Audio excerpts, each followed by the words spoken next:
Bapak lunga topo biung meteng tua tes dadi banyu. Mat iki. Aku wong suci ora tau colong jupuk. Tumbak ngenengi aku dadi tumbak rongso andol kilon kowe. Ayo balik. Rasa dada ujen. Wong iki kasektene dhewe-dhewe, Mas. Bener ora? Ah iya aku ya ngerti. Ya ming tak pikir-pikir kok aku iki kurang gawean. Kurang gawean mergane. Aku wani nantang karo Begawan Durna, aku ora sadar nek Durna iki nggawa Kurawa. Mula bareng Durna nyimpang dalan ngetape para sata Kurawa tak pikir-pikir kok iki padha karo sulung mlebu geni iwak kecemplung ing wuwu. Tangeh kelakone urip mesti bakal tekaning pati. Terus nek miturut kowe piye, Kok? nah aku ya lanjut Tegese gelut karo Kurawa. Mangane mulai ora entuk kabar Petro nglalu. Kowe kelangan adi, ya ta? Ning nek dhewe mati nang kene dikongkon Petro krungu kabar Gareng Bagong mati nang negara Ndarawati. Petro bangga ora sida nglalu. aning awak dhewe mati. Oh iya iya. Ha iya. Wis ra iso urip ya ora iso. Piye Nek mundur kok kayane ya isin ning atase awak dhewe musuh Kurawa kok mundur ki. Apa ora gawe isin bapak ora gawe isin Petro. Ngene wae rek. Pokoke tanggung loro gandeng aku wis kebacut nantang Prabu Baladewa. Wis pokoke kudu tak adepi. Sapa sing belani Baladewa tetep tak katutke dosane. Semono kowe kebacut nantang Durna. Aku rada encang. Durna ki lawani gelut e. Iki sing justru berat ki aku. Kok berat? Sak tantang Baladewa e. Nek nganti Baladewa nesu, Bagong mana-mana jajaran sekretare para ora minggat glandang nenggala. Modar aku. Abot aku to resikone. Ha iya. Ha iya, mula kene wae saiki didum. Dum piye? Kowe mungsuh Kurawa, nek Baladewa maju aku sing ngadepi. Aku, Heeh. Kurawa 100 ki tanding aku. Ora masalah. Kowe iki cilik, ketoke cilik ning ringki lho. Anu ketoke cilik ning Dedaya lho kowe. Ha iya. Anak mbarep kok. Wani ora? Wani. Nek wani tak ndelok kaya apa kadedaning Nala Gareng. Mundur kene le. Kurawa tekan kene ora ngrundung karo awake dhewe kon bali ning omahe Petro. Aja gelem. Heeh. Rawe rantas. Malang bakal tak putung. Tontonan kowe arep ngerti kridane kakangmu mbarep. Jaman kowe rungono, aku ndereke Ndara Janaka iki. Ndara Janaka mungsuh cakil patine Ndara Janaka krubut buta 40 wena tak rampungi dhewe. Kowe le wayangan endi kuwi? Hah? Aku tak takon le wayangan endi Gareng kok menang ro buta 40 iki. Kowe iki dituthuk sandal bojomu nangis kok. Mungsuh buta 100 mbok wong ki ora kok kemangkean. Nunggulan mriki kene tontonan kok nek ati aku ngapusi aja dutak kakangmu Nala Gareng tangan. Iki Gareng nuninggi Patih Sengkuni rekyana Patih kula ngabdipun Nala Gareng. Mburi kae ora pangling Bagong. Nggih, rekyana Patih. Menika ingkang wingking Ndara sinten Surtayu. Iya, aku Surtayu Bagong. Wah, lah iki mungsuhe pertama Surtayu rek. Ngati-ati. Piye, goleke pedhi apa? Hus. Nggo ngopo? Nek kowe mati barang. Kowe senengane kok mujenge kakane sing ora apik to dongakno kakane menang karo pateh-patehke ora. Kersane napa Ndara Patih? Aku golek kowe. Nggih, pun pinanggih teng mriki. Keparengipun kowe tak jawuhi gelem apa ora? Nek kula cocok gelem, nek mboten nggih mboten purun. Kowe bali. Bali teng pundi? Nang omahmu. Terus Ora sah mboyong Purantawati. Purantawati arti boyone negara Ngastina dadi garwane wayah Mas Saroja Kusuma ya Lesmana Mandra Kumara. terus kanane Petro piye? Hah? Sampeyan ora paham kok rembugane teng pasewakan wau. Kula tresna Prabu Ndarawati, nek nganti Petro ora kelakon dhawuh karo Purantawati, dheweke ngiklasake patine tegese bakal golek dalaning pati tegese arep nglalu. Nek kula mulih mongko ora ana kabar tentang Purantawati, Petro nglalu. Nek Petro nglalu kula kelangan adi. Mangane kula kelangan adi, luwung teng iki kula mati tak wujuti. Yen ngono kowe wani karo Kurawa. Aja kok Kurawa. Pati patihe Ngastina ngwek-wek cangkepe tak wek-wek. Reng, mbok ora ngono kuwi, Reng. Aku sing dedekane.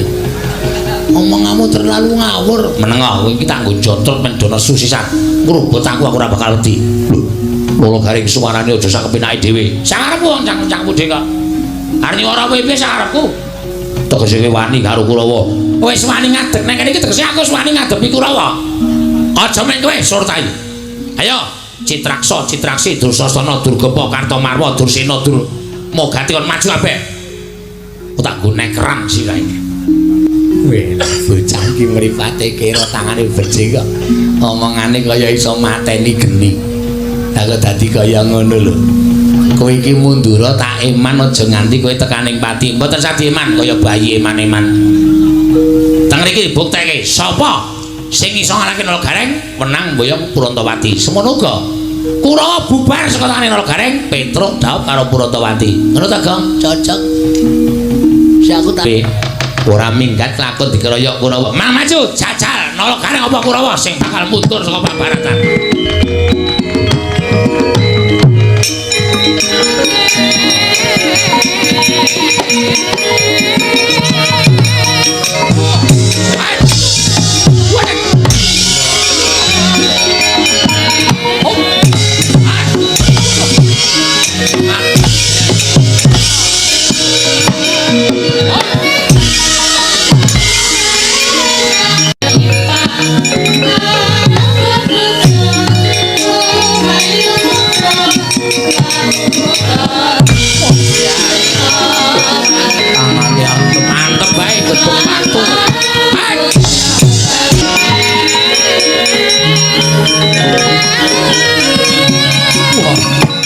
Diam sakake barat.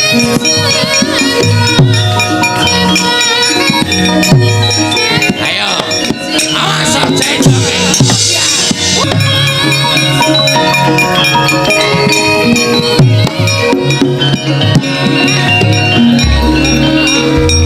Asem kok. Gleleng tenane Gareng. Bareng gelem pencak wae wis. Nek ndelok awake wis ora pokro babar blas.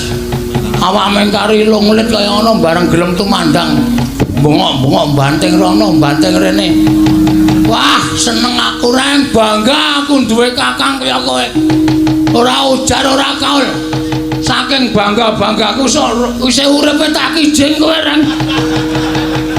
Saking seneng-senengku tenan. Aku pengen nonton selanjutnya kisahnya kaya ngapa. Nek Gareng kaya iso ngalahke Ndara Surtai.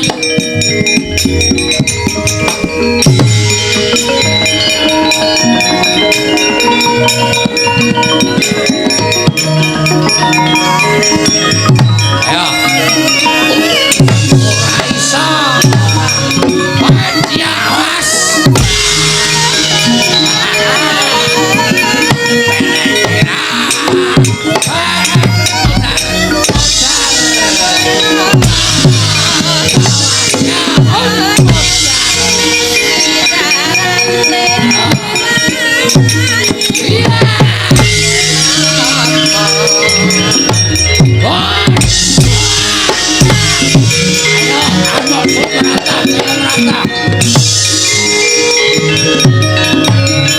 Wah, penyakit.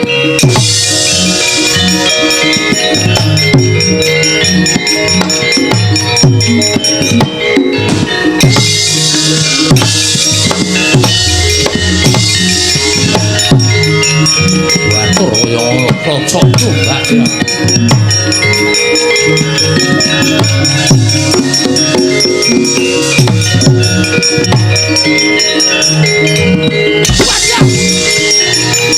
Wah, kejar. Ya.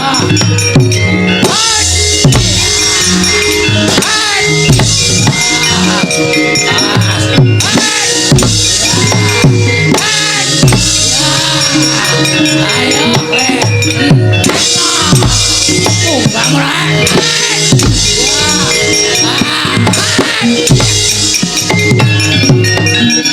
Nyepelake. Ayo Panakawane Ndara Janaka minta pamrih tumbak kaya ngono kuwi padake aku ora iso nyekel tumbak. Ayo. pateno tumbakmu. Wah, iya. Wah, iya. Ayo dene, Wer. Jangan apik tenan kowe tak dol yo. Hus. Wow, didol kok didol. Awas. Lho, piye? Saking ngertiku. Waduh. Aku diajari Ndara Janaka ngene iki. Jaman Ndara Janaka isih muda. Jaman Suwita Begawan Durna, terus pendataran siswa Sukalima. Aku diajari ngene iki. Mergo aku trampil terus dadine aku kena. Ora sok disambi omong. Aku ro Petro ampuh sapa? Ampuh kowe tenan. Petro nek gelut ya gelut, nek kon nampani panahmu iki ora iso. Kon nampani tombakmu ora iso. Aku dhewe sing diparingi karo Ndara Janaka. Aku jane ya dikai. Mosok. Domongi yo. Tenane. Mundur. Aku ora dikai kaya ngono kuwi dikai japa mantrane. Bapak lunga tapa biyong meteng tuwa tes dadi banyu. Matke iki. Aku wong suci ora tau colong jupuk. Tumbak ngenengi aku dadi tumbak rongsokan dol kilon kowe. Ayo balik. Rasa dada ujen. Wong iki kasektene dhewe-dhewe, Mas. Kowe lah kok malah kalah ampun. Piye mau kuwi? Bapak lunga tapa biyong meteng tuwa tes dadi banyu. Yo saiki bapak lunga biyong meteng. Kok tetep kena? Wong mbokne meteng kok bapakne kelayapan. Bapak lunga tapa biyong meteng tuwa tes dadi banyu. Yo. Bapak lunga tapa biyong meteng tuwa tes dadi banyu. Terus sama aku wong suci. Ora tau colong jupuk. Kowe ngenengi aku dadi tumbak rongsokan. Balik. Aku wis ora arep muni kok kon muni to, Kang. Ha nek ora der. Kuwi memang siti ya. Kudu tatak tanggo-tanggon. Ha iya. Ayo diteruske rek. Nek pancen kowe anu panakane Ndara Janaka bales kae Surtayu, balese aja kuwatir.